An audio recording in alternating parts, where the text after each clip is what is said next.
2001년 11월 대한민국 버슬링 항구도시 부산 부산대학교 병원 내부 길고 조용한 복도에 파란색 플라스틱 의자가 몇 줄 놓인 작은 방이 있었습니다.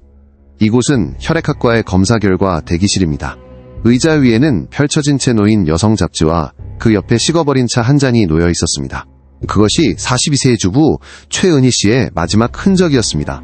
그녀는 중병을 앓고 있는 아들의 생사를 결정할 수도 있는 검사 결과를 받기 위해 무거운 불안감을 안고 아침에 이곳을 찾았습니다. 하지만 그녀는 다시는 그 병원을 걸어 나오지 못했습니다. 그날 오후 부산의 하늘은 잿빛이었고 바다에서 불어오는 차가운 바람은 짠 소금기를 머금은 채 혹독한 겨울의 시작을 알렸습니다. 그녀의 남편 강동우 씨는 늦은 밤 아내의 실종을 경찰에 신고했습니다. 그는 눈물을 흘리며 아내가 병원에 갔다가 연기처럼 사라졌다고 말했습니다. 경찰과 가족은 병원 전체를 삽사시 뒤지고 도시 곳곳에 수천 장의 전단지를 붙였습니다. 하지만 최은희 씨는 어디로 간 것일까요? 수색은 희망 없이 계속되었습니다. 시간이 흐르면서 사건은 점차 잊혀졌고 기록은 미제 사건 캐비닛 구석에 처박혔습니다. 5년 후인 2006년 한 젊은 형사가 오래된 기록들을 재검토하던 중 초기 보고서에서 간과되었던 작은 세부 사항에 우연히 주목하게 됩니다. 무의미해 보였던 그 디테일이 행복한 가정이라는 가면 뒤에 20년 동안 숨겨져 있던 끔찍한 진실과 비밀을 여는 열쇠가 될 줄은 아무도 몰랐습니다. 주부 최은희 씨에게는 과연 무슨 일이 있었던 걸까요? 검사 결과 대기실 문 뒤에는 어떤 끔찍한 비밀이 숨겨져 있었을까요? 그리고 왜 평범한 건강검진이 이토록 비극적인 결말로 이어졌을까요? 오늘 흔적은 여러분을 2000년대의 부산으로 다시 데려가 가장 복잡하고 가슴 아픈 사건 중 하나의 기록을 한 장 한 장 넘겨보려 합니다. 이는 어머니의 희생잔인한 기만 그리고 가장 작은 것들로부터 되찾은 정의에 대한 이야기입니다. 저희와 함께 지켜봐 주십시오.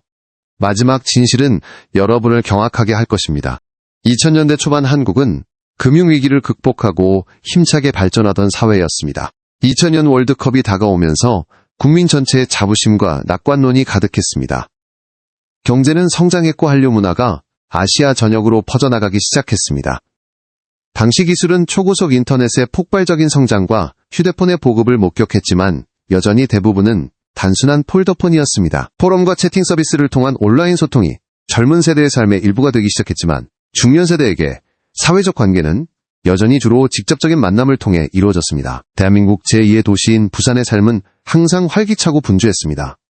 국제항구도시인 부산은 인구가 많고 해상 운송중공업에서 관광 및 상업에 이르기까지 다양한 경제 구조를 가지고 있었습니다. 이곳의 삶의 속도는 다른 지역보다 빠르고 다소 번잡했습니다. 자갈치 같은 수산시장은 항상 붐볐고 해운대, 해수욕장은 관광객들에게 인기 있는 명소였습니다.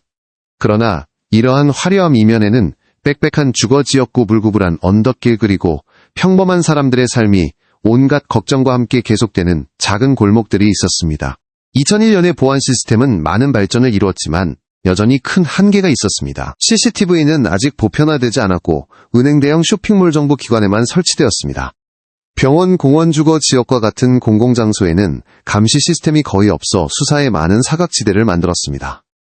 신문과 텔레비전은 여전히 주요 정보 채널이었고 여론에 큰 영향을 미쳤지만 때로는 선정적으로 보도하여 경찰과 피해자 가족에게 상당한 압박을 가하기도 했습니다.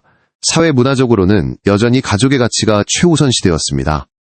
남편은 밖에서 돈을 벌고 아내는 집에서 살림하며 자녀를 돌보는 모습은 특히 최은희 씨 세대에서 여전히 상당히 보편적인 모델이었습니다. 여성 어머니의 역할은 가족의 정신적 기둥으로 여겨졌고 희생과 인내를 요구했습니다. 특히 여성의 개인 안전은 사회적 관심사가 되었지만 가장 큰 위험이 바로 자신의 집에서 올 수 있다고 생각하는 사람은 거의 없었습니다. 최은희 씨의 사건은 이처럼 현대적이면서도 전통적인 사회 활기차면서도 많은 그늘을 품고 있는 도시 그리고 가족의 비밀 하나가 돌이킬 수 없는 비극의 불씨가 될 수 있는 그런 배경 속에서 발생했습니다. 사건이 발생하기 20년 전 경상남도의 작은 마을에서 젊은 최은희 씨는 평생의 사랑이라고 믿었던 남자 강동우 씨와 결혼했습니다. 그들은 새로운 미래를 건설하기 위해 부산으로 이주했습니다. 42세의 최은희 씨는 헌신적인 한국 주부의 전형적인 모습이었습니다. 그녀는 1959년 3월 25일가 난한 시골 마을에서 태어났습니다. 키는 약 160cm로 아담한 체구의 희끗희끗한 머리카락을 목 뒤로 단정하게 묶었습니다. 그녀의 얼굴은 온화했고 특히 외아들이 병에 걸린 이후로는 항상 걱정스러운 슬픔이 어려 있었습니다. 은희 씨는 공식적인 직업이 없었습니다. 그녀의 모든 삶은 남편과 두 자녀를 돌보는 것을 중심으로 돌아갔습니다.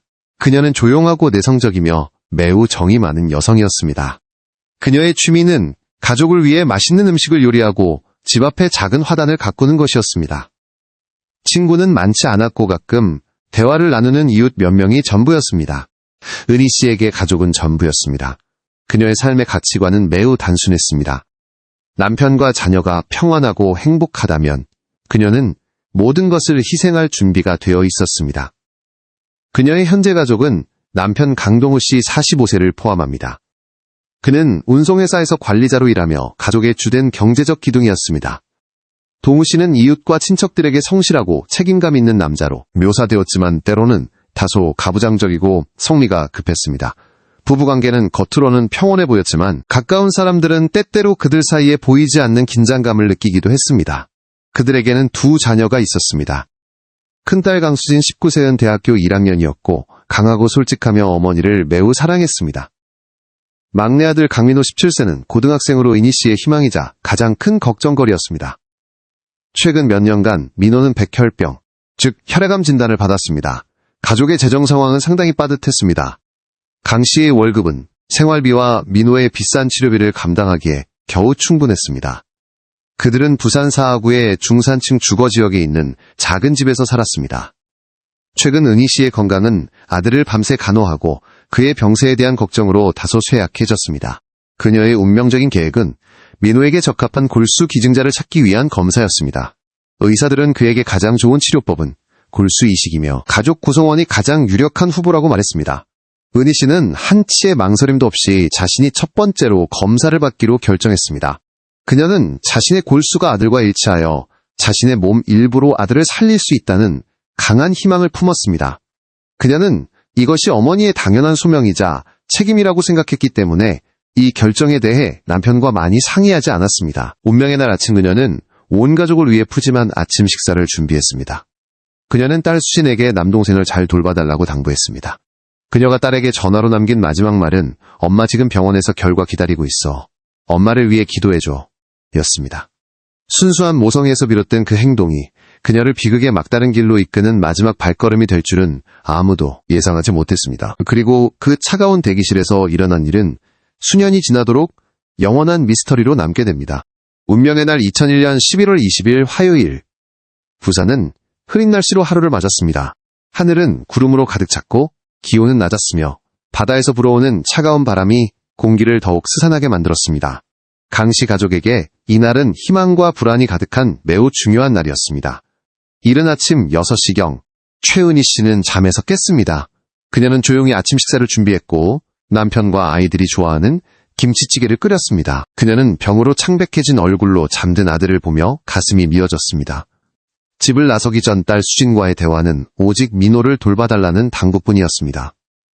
그녀는 침착해 보였지만 눈에는 감출 수 없는 걱정이 서려 있었습니다. 오전 9시경 은희 씨는 버스를 타고 부산대학교 병원으로 향했습니다. 그녀는 단순한 베이지색 코트를 입고 작은 핸드백을 들고 있었습니다. 혈액학과의 간호사들은 나중에 그녀가 대기실에서 기다리는 것을 보았다고 확인했습니다. 그녀는 긴장한 듯 보였고 두 손을 계속 깍지 끼고 있었습니다. 오전 11시경 그녀는 딸 수진에게 전화를 걸었습니다.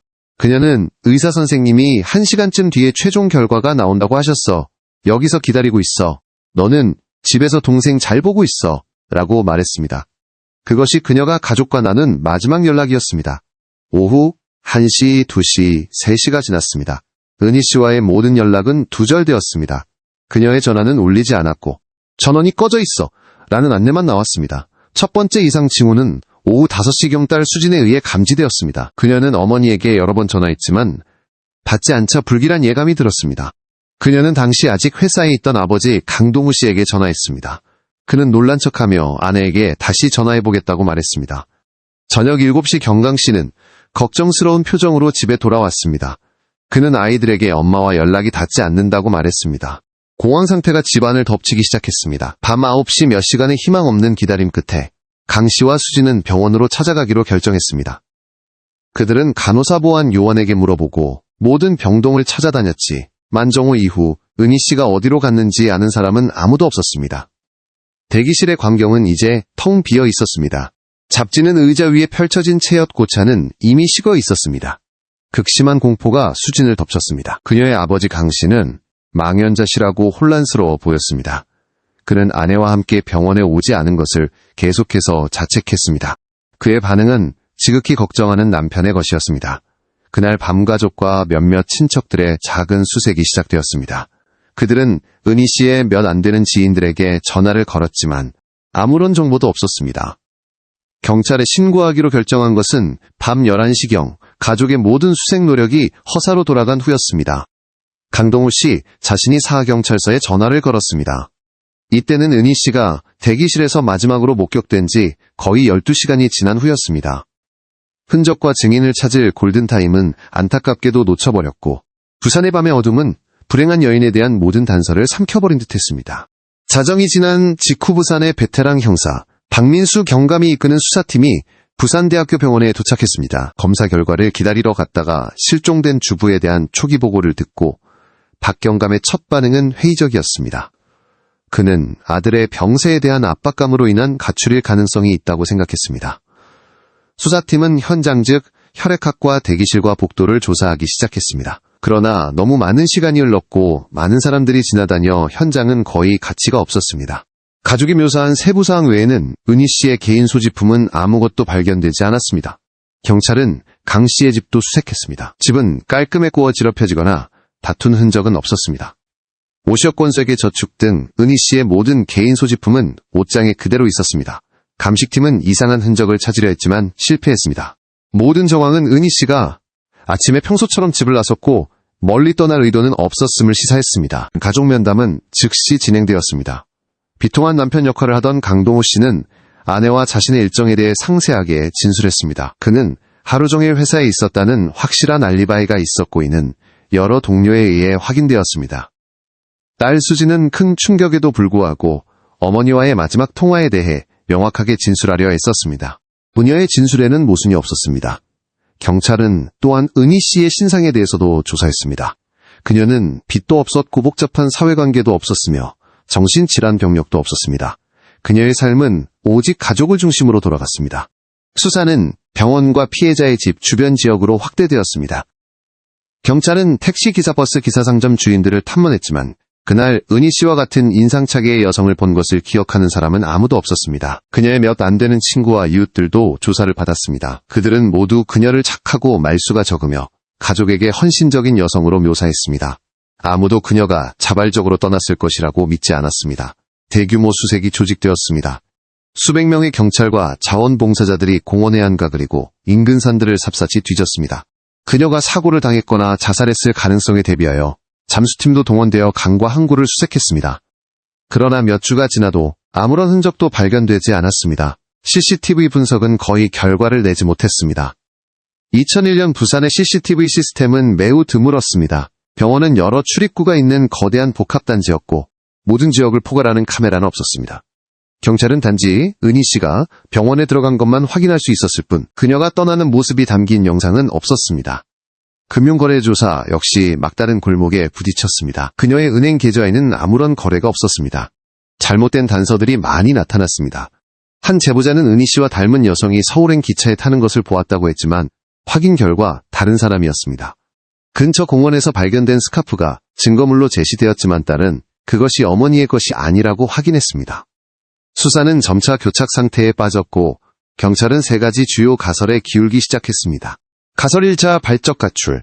은희 씨가 아들의 병세에 대한 스트레스와 절망감으로 새로운 삶을 찾아 도망치기로 결심했을 수 있습니다. 흔적 없이 사라졌다는 점이 이를 뒷받침했습니다. 반박 증거는 그녀가 모든 개인 소지품을 남겨두었 고극진이 사랑하는 아들을 버릴 이유가 없다는 것이었습니다. 가설 2. 사고. 그녀가 병원을 떠나는 길에 사고를 당했고 시신이 아직 발견되지 않았을 수 있습니다. 그러나 그렇게 철저한 수색에서 아무런 결과가 없을 수는 없었습니다. 가설 3. 범죄.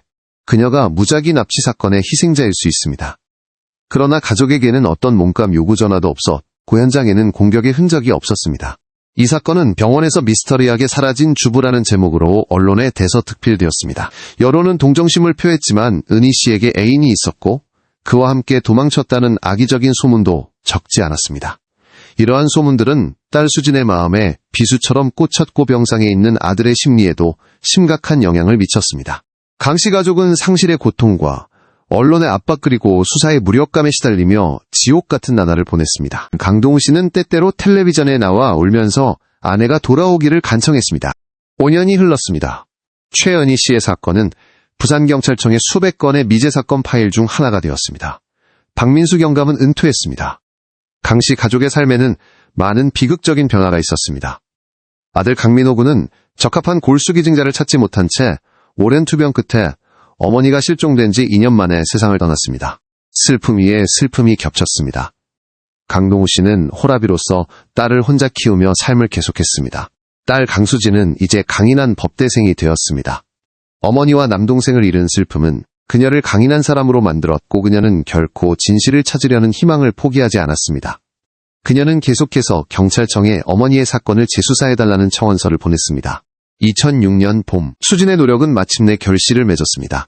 사건은 미제사건 전담팀에 배정되었고 김진우라는 젊은 형사가 담당하게 되었습니다. 김 형사는 꼼꼼하고 인내심이 강한 사람이었습니다. 그는 두꺼운 사건 파일을 처음부터 다시 읽기 시작했습니다. 수백 페이지의 문서 진술서 보고서 속에서 그는 작은 세부 사항, 즉 은희 씨가 실종된 다음 날 강 씨 가족의 쓰레기통에서 찍힌 현장 사진에 주목했습니다. 사진 속에는 구겨진 약국 영수증이 있었습니다. 보고서에는 그것이 일반 감기약 구매 영수증이며 별다른 특이점이 없다고 기록되어 있었습니다. 하지만 김진우 형사는 그 사진을 확대했습니다. 그는 그것이 감기약이 아니라는 것을 알아차렸습니다. 그것은 다량의 강력수면제와 몇 병의 공업용 세척제에 대한 영수증이었습니다. 게다가 약국의 주소는 강 씨의 집에서 멀리 떨어진 다른 구에 있었습니다. 직업적 직감이 김진우 형사에게 무언가 잘못되었다고 말했습니다. 왜 한 가족이 그 민감한 시점에 그런 것들이 필요했을까? 그는 이 영수증에서부터 수사를 다시 시작하기로 결심했습니다. 그는 그 오래된 약국을 찾아갔습니다. 다행히 나이 든 약사는 여전히 그곳에서 일하고 있었습니다. 5년이라는 세월이 흘렀지만 강동우 씨의 사진을 본 후 약사는 매우 불안하고 서두르는 듯한 남자가 늦은 저녁에 현금으로 그 물건들을 사갔던 것을 희미하게 기억해냈습니다. 이것이 5년 만의 첫 번째 단서였습니다. 동시에 김진우 형사는 사건의 출발점인 검사 결과 대기실로 돌아가기로 결정했습니다. 그는 그날 은희 씨가 기다렸던 검사 결과가 무엇이었을까 궁금했습니다. 그는 병원으로 가서 2001년의 기록 보관 자료를 열람해달라고 요청했습니다. 여러 복잡한 절차 끝에 그는 마침내 은희 씨가 결코 보지 못했던 골수 검사 결과 사본을 손에 넣었습니다. 누렇게 변한 종이 위의 글자들을 읽었을 때 김진우 형사는 등골을 타고 전율이 흐르는 것을 느꼈습니다. 결과는 은희 씨의 골수가 아들과 일치하지 않는다는 것을 보여주었습니다. 하지만 그것이 충격적인 부분은 아니었습니다. 마지막 비고란에는 가족 이식 시 혈연 관계 확인을 위한 표준 절차인 DNA 검사 결과가 첨부되어 있었습니다. 그 결과는 명확하게 기록되어 있었습니다. 강동우는 강민호의 친부가 아님 대기실 뒤에 숨겨진 진실은 바로 이것이었습니다. 치명적인 비밀. 이 정보는 사건의 국면을 완전히 바꾸어 놓았습니다. 그것은 아무도 생각하지 못했던 강력한 살인 동기를 제공했습니다. 김진우 형사는 즉시 상부에 보고했습니다. 남편 강동우를 직접 겨냥한 새롭고 비밀스러우며또 광범위한 수사가 시작되었습니다. 새로운 증거인 DNA 검사 결과와 의심스러운 영수증을 바탕으로 경찰은 강동우를 겨냥한 수사 범위를 확대했습니다. 그들은 범죄심리 전문가를 초빙하여 지난 5년간의 그의 행동 즉 텔레비전, 출연 경찰, 진술 등을 다시 분석하게 했습니다. 전문가들은 그의 슬픔이 마치 잘 짜인 연기처럼 지나치게 극적으로 보인다고 평가했습니다. 범죄자 프로파일이 작성되었습니다. 감정을 극도로 잘 숨기고 계산적이며 어떤 비밀을 지키기 위해 무엇이든 할 준비가 된 인물. 이것은 조직적이고 단독으로 행동하는 범죄였습니다. 동기는 분명히 진실이 드러나는 것을 막기 위한 입막음이었습니다. 경찰은 강동우의 과거를 비밀리에 조사하기 시작했습니다. 그들은 이상한 점을 발견했습니다. 1980년 그가 약 24세가 되기 전까지 그에 대한 어떤 기록도 없는 것 같았습니다. 마치 그가 허공에서 갑자기 나타난 것 같았습니다. 그들은 강동우가 가명일 수 있다고 의심했습니다. 이것은 수사의 큰 걸림돌이었습니다. 그것은 그들이 유령을 쫓고 있다는 것을 의미했기 때문입니다. 그동안 과거의 잘못된 단서들은 계속해서 시간을 낭비하게 했습니다. 일부 사람들은 여전히 은희 씨가 가출했다는 가설을 믿고 잘못된 정보를 제공했습니다. 시간적 압박이 김진우 형사의 어깨를 짓눌렀습니다. 그는 직접적인 물리적 증거가 없다면 그토록 오랜 시간이 지난 후에 강동우를 기소하기 어렵다는 것을 알고 있었습니다. 이시기 가족의 상황도 매우 복잡했습니다. 딸 수지는 새로운 의심에 대해 조심스럽게 통보받았을 때 큰 충격을 받았습니다. 그녀는 아버지가 어머니를 해친 범인일 수 있다는 끔찍한 가능성과 마주해야 했고 수년간의 부녀의 정과 싸워야 했습니다. 새로운 발견이 있기 전 가설들은 은희 씨의 자살 가출 또는 낯선 사람에 의한 납치를 중심으로 전개되었습니다. 가족 특히 딸 수지는 어머니가 결코 자식들을 자발적으로 버릴 리 없다고 굳게 믿었고 그녀는 어머니가 불행한 일을 당했을 가능성에 무게를 두었습니다. 언론은 불륜 관계에 대한 이야기를 지어내며 가족에게 더 큰 고통을 안겨주었습니다. 하지만 이제 그 모든 가설들은 무너졌습니다. 오직 차갑고 잔인한 단 하나의 가설만이 남았습니다. 강동우가 골수 이식이 필요한 아들의 친부가 아니라는 사실을 숨기기 위해 아내를 살해했다. 경찰이 재구성한 시나리오는 다음과 같았습니다. 최은희 씨는 전화로나 의사로부터 잠정적으로 검사 결과를 알게 되었습니다. 극심한 충격 속에서 그녀는 남편을 추궁했습니다. 이 비밀이 외부로 새어나가 자신의 명예와 그가 쌓아온 삶을 파괴하는 것을 막기 위해 강동우는 아내를 살해했습니다. 명백한 동기수면제와 세척제 구매 영수증 그리고 그의 불분명한 과거가 이를 뒷받침했습니다. 유일한 반박 증거는 그가 회사에 있었다는 알리바이였습니다. 그러나 경찰은 사망 시각이 낮이 아닐 수도 있다는 가설을 세웠습니다. 그가 퇴근 후 아내를 만나 저녁에 범행을 저지르고 그 후에 시신을 유기하고 수색극을 벌였을 수 있습니다. 용의자에게 접근하는 방식에 대한 논쟁이 벌어졌습니다. 그를 즉시 체포하면 그가 범행을 부인하고 시신을 영원히 찾지 못하게 될 수도 있었습니다. 경찰은 심리적 전술을 시험해보기로 결정했습니다. 그들은 강동우의 가면을 벗기기 위한 전환점, 결정적인 한 방이 필요했습니다. 사회의 심리적 요인이 다시 한번 역할을 했습니다. 그가 지난 5년 동안 쌓아온 헌신적인 남편과 아버지의 이미지는 매우 강력한 방어무기였습니다. 그런 사람을 기소하기 위해서는 증거뿐만 아니라 대중과 바로 그의 딸의 신뢰를 깨뜨려야 했습니다. 사건의 마지막이자 가장 놀라운 전환점은 아무도 예상하지 못한 방향에서 찾아왔습니다. 강동우의 불분명한 과거를 조사하던 중김진우 형사는 이전에 아무도 하지 않았던 일을 하기로 결심했습니다. 2001년 기록에 남아있던 강동우의 지문을 채취하여 최근 디지털화된 70, 80년대의 오래된 기록을 포함한 전국 범죄 데이터베이스 시스템과 대조한 것입니다. 며칠 후 컴퓨터는 일치하는 결과를 내놓았습니다. 강동우의 지문은 이현수라는 이름의 남자의 지문과 완전히 일치했습니다. 그리고 이현수는 누구였을까요? 그는 1979년 광주의 한 여관에서 발생한 강도 살인 사건의 주범으로 도주하여 22년 동안 수배 중이었습니다. 진실이 드러났습니다. 강동우는 가짜 신분으로 살아온 도망친 살인자였습니다. 그가 숨기고 싶었던 비밀은 단지 민호의 친부가 아니라는 사실만이 아니었습니다. 그것은 그의 전생애가 거짓으로 세워졌다는 것이었습니다. 그 아이가 그의 아들이 아니었던 이유는 그가 은희 씨를 만났을 때 그녀가 이미 다른 사람의 아이를 임신한 후였고 그는 자신의 죄 많은 과거를 숨기기 위한 완벽한 위장가족이라는 방패를 얻기 위해 그것을 받아들였던 것입니다. 병원에서의 DNA 검사는 모든 것을 폭로할 위협이었습니다. 혈연의 진실이 밝혀지면 그의 신분에 대해 더 깊이 파고들 것이고 그러면 과거가 드러날 것이었습니다. 2001년 사건과 1979년 사건 모두에 대한 체포 영장을 발부받은 경찰은 집을 급습하여 강동우를 체포했습니다.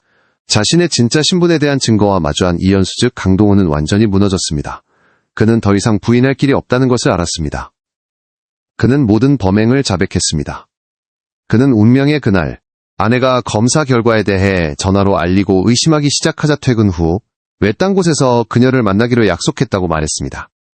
그는 그녀에게 수면제를 먹이고 살해한 후 차를 몰고 해안 절벽으로 가 그녀의 시신을 바다에 던졌습니다. 그는 구입한 세척제를 사용하여 자신의 차에 남은 모든 흔적을 깨끗이 지웠습니다. 그의 자백은 냉담했고 일발의 후회도 없었습니다. 현재 최은희 씨가 사라진 지 24년이 흘렀습니다. 만약 살아계셨다면 그녀는 66세의 여성이었을 것입니다. 살인자 이현수 강동우라는 이름으로 살았던 두 건의 살인사건으로 사형을 선고받았다가 무기징역으로 감형되어 오늘날까지 복역 중입니다. 최은희 씨의 시신은 부산의 깊은 바닷속에서 결코 발견되지 않았습니다. 그녀의 가족 구체적으로 유일하게 남은 딸 강수진은 마침내 고통스러운 진실을 알게 되었습니다. 불확실성의 무거운 짐은 잔인한 진실의 고통으로 대체되었습니다. 수진은 자신이 사랑하고 믿었던 아버지가 바로 어머니를 죽이고 간접적으로 남동생의 죽음을 초래한 장본인이라는 현실을 안고 살아야 했습니다. 그녀는 어머니의 성으로 바꾸고 가족 비극의 그림자에서 벗어나려 했으며 새로운 삶을 시작했습니다. 그들의 옛집은 팔렸습니다. 모든 일이 시작된 병원은 여전히 그 자리에 있지만 그날의 대기실은 아마도 리모델링되어 운명적인 오후의 모든 흔적을 지웠을 것입니다. 사건 파일은 종결되었고 사소한 세부 사항을 놓치지 않는 것의 중요성과 미제 사건 해결에 있어 기술의 힘을 보여주는 한국 경찰의 고전적인 교훈이 되었습니다. 이 사건은 한 범죄자가 20년 이상 신분을 숨길 수 있는 사회의 균열을 보여주며 장기적인 영향을 남겼습니다. 또한 가장 친밀한 관계에서의 신뢰와 기만에 대한 질문을 던졌습니다. 범죄심리 전문가들은 여전히 이현수의 사례를 무서운 연기력과 타인 조종 능력을 가진 사이코패스의 전형적인 예로 분석하곤 합니다. 요약하자면 주부 최은희 씨의 사건은 우발적인 실종이 아니라 거대한 거짓말 위에 세워진 삶의 비극적인 결말이었습니다. 가족에게 헌신적이었던 한 여성이 우연히 남편의 어두운 과거를 건드렸고 그 대가로 자신의 목숨을 바쳐야 했습니다. 5년간의 수사는 교착 상태에 빠진 듯 했으나 마침내 한 딸의 끈기, 한 형사의 꼼꼼함 그리고 과학수사 기술의 발전 덕분에 해결되었습니다. 우리가 확실히 아는 것은 최은희 씨가 2001년 11월 20일 자신의 가짜 신분과 과거 범죄를 은폐하려던 남편 즉 도망친 살인자 이현수에게 살해당했다는 사실입니다. 범인의 자백과 지문 일치는 부인할 수 없는 증거입니다. 여전히 미스터리로 남아있는 것은 은희 씨의 시신이 대양의 어느 곳에 정확히 안식하고 있는지입니다. 이 사건은 개인 안전에 대한 고통스러운 교훈을 줍니다. 가장 큰 위험은 때로는 우리와 가장 가까운 사람일 수 있다는 것입니다. 또한 수사 시스템 특히 범죄 데이터의 디지털화 및 연계가 지속적으로 개선되어야 함을 보여줍니다. 이 사건에 대한 다큐멘터리에서 딸 강수진이 남긴 마지막 말은 이렇습니다. 저는 어머니를 위한 정의를 얻었지만 모든 것을 잃었습니다. 제 평생이 거짓말이었다는 사실을 깨닫는 고통을 아무도 겪지 않기를 바랄 뿐입니다. 최은희 씨의 이야기는 단순한 사건이 아니라 신뢰의 연약함과 묻혀있던 비밀에 대한 대가를 상기시키는 이야기입니다. 그것은 끝없는 모성애와 결코 꺼지지 않는 정의를 향한 의지를 기립니다. 흔적은 앞으로도 희생자들의 기억이 잊히지 않고 여전히 답을 찾는 이들에게 희망을 주기 위해 이와 같은 이야기들과 함께할 것입니다. 들어주셔서 감사합니다. 만약 미제 사건에 대한 어떤 정보라도 가지고 계시다면 주저하지 마시고 관계기관에 연락해 주십시오. 모든 정보는 소중합니다.